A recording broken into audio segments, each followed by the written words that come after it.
ಅಲ್ಲಿ ಹೊರಗಿಟ್ಟ ರೊಟ್ಟಿ ತಟ್ಟರ್ ಬರ್ಬೇಕು ನಿಮ್ಮ ಕೇಗಿಗೆ. ಗಲಾಟೆ ಮಾಡಲ್ಲ ಮಾಡಲ್ಲ ನೋಡಿ. ಈಗ ನಾನು ಹೇಳ್ತೀನಿ, ಇದಕ್ ಮಾಡಲ್ಲ, ಬೇರೆ ಮಾಡ್ತೀನಿ. ನಾವು ಬರೋ ಭಾರತ್ ಮತಾಕಿ, ಬರೋ ಭಾರತ್ ಮತಾಕಿ. ಗಲಾಟೆ ಮಾಡೋಕೆ ಮತ್ತೆ ನಾವೆಲ್ಲ ಗಲಾಟೆ ಮಾಡಿದ್ರೆ ಅರ್ಧ ಜಯ ಇರ್ತೀರಿ. ಓಕೆ, ನಾಟಕದ ವಿದ್ಯಾರ್ಥಿ ರೆಡಿ ಇದ್ದೀರಾ? Okay ready. ಅಲ್ಲಿ ಯಾರು ಅಡ್ಡಾಡಬಾರ್ದು ನೋಡಿ. ಅಲ್ಲದೆ ದಯಮಾಡಿ ಸ್ವಲ್ಪ ಟೀಚರ್ಸ್ ಮಕ್ಕಳನ್ನ ಶಾಂತ ರೀತಿಯಿಂದ ಕೂತ್ಕೊಳ್ಳಕ್ಕೆ ಸಹಕರಿಸ್ರಿ.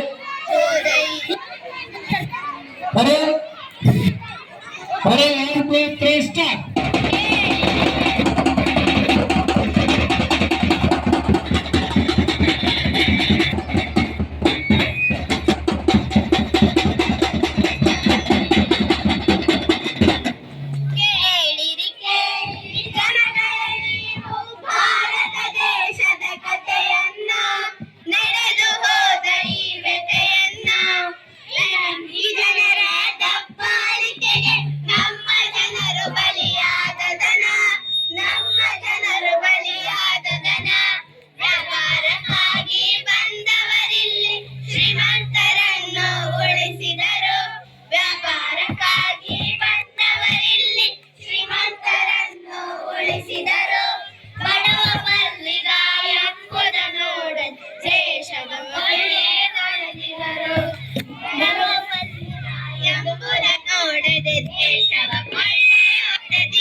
ನೀಡುತ್ತಿದ್ದಾರೆ.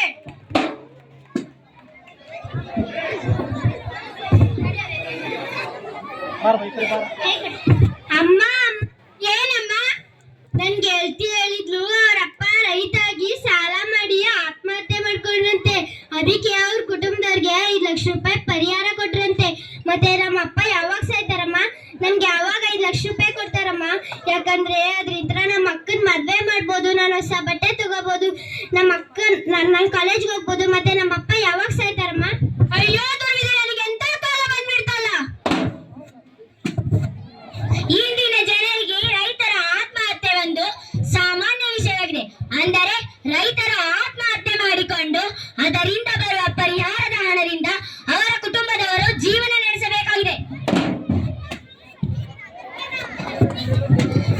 ಹೌದು, ಇವತ್ತಿನ ದಿನಗಳಲ್ಲಿ ರೈತರ ಕುಟುಂಬದ ಕಷ್ಟಗಳಿಗೆ ಆತ್ಮಹತ್ಯೆ ಒಂದೇ ಪರಿಹಾರವಾಗಿದೆ.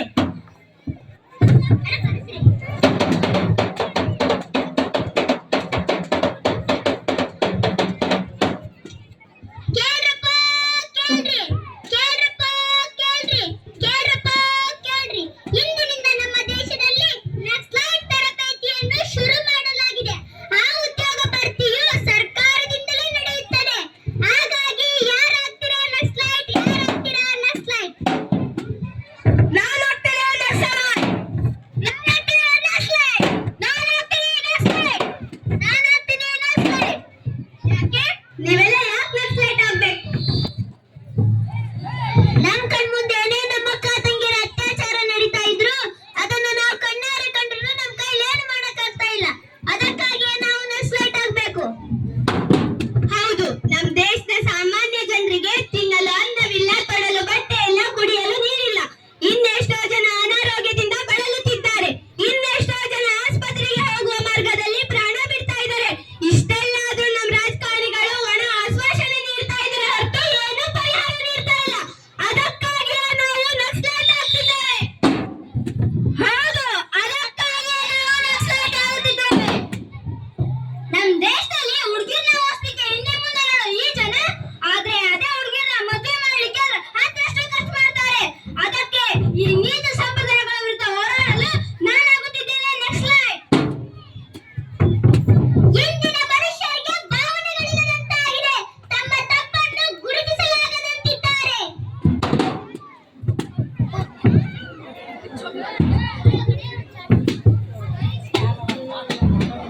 ಹಿಂದಿನ ಜನರಿಗೆ ಕರುಣೆ ಇಲ್ಲದಂತಾಗಿದೆ. ಕರುಣೆ ಇಲ್ಲದೆ ಒಬ್ಬ ಮನುಷ್ಯ ಇನ್ನೊಬ್ಬ ಮನುಷ್ಯನನ್ನು ಕ್ರೂರವಾಗಿ ಕೊಲ್ಲುತ್ತಿದ್ದಾನೆ. ತಂದೆ ತಾಯಿಗಳನ್ನು ಮರೆತಿದ್ದಾರೆ. ಸಂಬಂಧಗಳನ್ನು ಗಾಳಿಯಲ್ಲಿ ತೂರಿದ್ದಾರೆ. ಜಾತಿ ಧರ್ಮಗಳ ಹೆಸರಿನಲ್ಲಿ ನಕ್ಸಲರಿಗಳ ಜಾಗದಲ್ಲಿ ಸಾಮಾನ್ಯ ಜನರು ಕ್ರೂರವಾಗಿ ಸಾಯುತ್ತಿದ್ದಾರೆ. ಇಂದಿನ ಈ ಸಮಾಜದಲ್ಲಿ ಸತ್ಯ ಮಾತನಾಡುವವರಿಗಿಂತ ಸುಳ್ಳು ಮಾತನಾಡುವವರಿಗೆ ಬೆಲೆ ಜಾಸ್ತಿ ಆಗಿದೆ. ಅದಕ್ಕಾಗಿಯೇ ಈ ನಾಟಕ ದೇಶ ಮಾರಾಟಕ್ಕಿದೆ.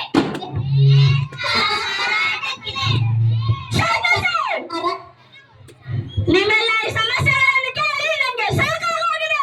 ನಾನು ನನ್ನ ಭಾರತ ದೇಶವನ್ನು ಹೊರಗೆ ಇಟ್ಟರೆ 5 ಲಕ್ಷ ಸರ್ಕಾರಿ 1 ಸಾವಿರ, 5 ಲಕ್ಷ ಸರ್ಕಾರಿ 2 ಸಾವಿರ, 6 ಲಕ್ಷ ಸರ್ಕಾರಿ 1 ಲಕ್ಷ ಸರ್ಕಾರಿ 8 ಲಕ್ಷ ಸಾವಿರ ಕೋಟಿ, 9 ಲಕ್ಷ ಸಾವಿರ ಕೋಟಿ, 10 ಲಕ್ಷ ಸಾವಿರ ಕೋಟಿ. ಯಾರು ಮಾತಾಡೋರಿದ್ದೀರಾ? ಇಲ್ಲ. 10 ಲಕ್ಷ ಸರ್ಕಾರಿ 1 ಸಾವಿರ, 10 ಲಕ್ಷ ಸರ್ಕಾರಿ 2 ಸಾವಿರ, 10 ಲಕ್ಷ ಸರ್ಕಾರಿ 3 ಸಾವಿರ. ಸಾಕ್ ನಿಲ್ಸಿ. ನಾನೇನ್ ನಿಲ್ಬೇಕು? ನೀನು ನನ್ನ ನಿಲ್ಸಕ್ಕೆ ಹೇಳಕ್ಕೆ. ಹೇಳ್ರಿ.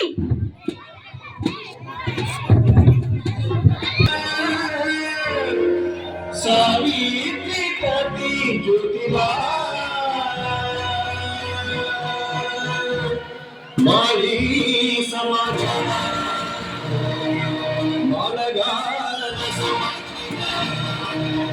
ಸಾವಿತ್ರಿ ಫುಲೆ ಜ್ಯೋತಿಬಾ.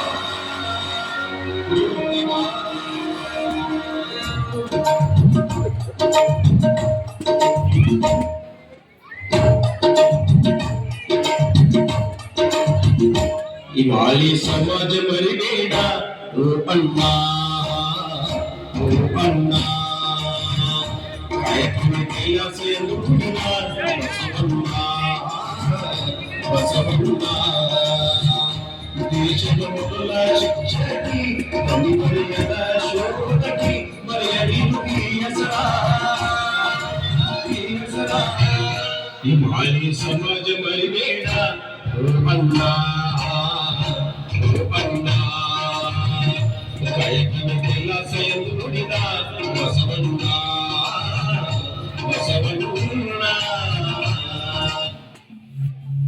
ಇಂತಹ ಸಮಸ್ಯೆಗಳನ್ನು ಎದುರಿಸುವುದಕ್ಕೋಸ್ಕರವೇ ನಾನು ನನ್ನ ದೇಶವನ್ನು ಸ್ವರಾಜ್ಯವಾಗಿ ಮಾಡಿದ್ದೇನೆ. ಎಲ್ಲಿಯವರೆಗೂ ನಮ್ಮ ಮಹಿಳೆಯರು ಅಧಿಕಾರದ ಚುಕ್ಕಾಣಿ ಹಿಡಿಯುವುದಿಲ್ಲ ಅಲ್ಲಿಯವರೆಗೂ ಈ ದೇಶ ಉದ್ಧಾರ ಆಗುವುದಿಲ್ಲ. ಹೌದು ಮಹಾರಾಜರೇ, ನಿಮ್ಮ ಮಾರ್ಗದರ್ಶನದಂತೆ ಮಹಿಳೆಯರಿಗೆ ಶಿಕ್ಷಣ ಕೊಡಿಸುವ ಕೆಲಸವನ್ನು ಮುಂದುವರಿಸಿದ್ದೇನೆ. ಸ್ತ್ರೀಯರಿಗೆ ಶಿಕ್ಷಣ ಕೊಡಿಸುವುದರಿಂದ ಈ ದೇಶ ಬೆಳೆಯುತ್ತದೆ ವಿನಃ ಮಾರಾಟವಾಗುವುದಿಲ್ಲ. ನಮ್ಮ ದೇಶದ ಸ್ವಾತಂತ್ರ್ಯಕ್ಕಾಗಿ ನಮ್ಮ ದೇಶದ ಹಲವಾರು ಸ್ವಾತಂತ್ರ್ಯವರು ತಮ್ಮ ಪ್ರಾಣ ತ್ಯಾಗ ಮಾಡಿದ್ದಾರೆ. ಎಷ್ಟೋ ಜನ ತಮ್ಮ ಹೆಂಡತಿ ಮಕ್ಕಳು ಸಂಬಂಧಿಕರನ್ನು ಕಳೆದುಕೊಂಡು ಜೈಲವಾಸವಾಗಿದ್ದಾರೆ. ಹಾಗಾಗಿ ದೇಶ ಮಾರುವ ಹೀನ ಕಾರ್ಯಕ್ಕೆ ಕಾಯಕುವ ಬದಲು ಬೇರೆ ದೇಶವನ್ನು ಕೊಂಡುಕೊಳ್ಳುವ ಶ್ರೀಮಂತಿಕೆಯನ್ನು ನಾವು ಗಳಿಸಬೇಕಾಗಿದೆ.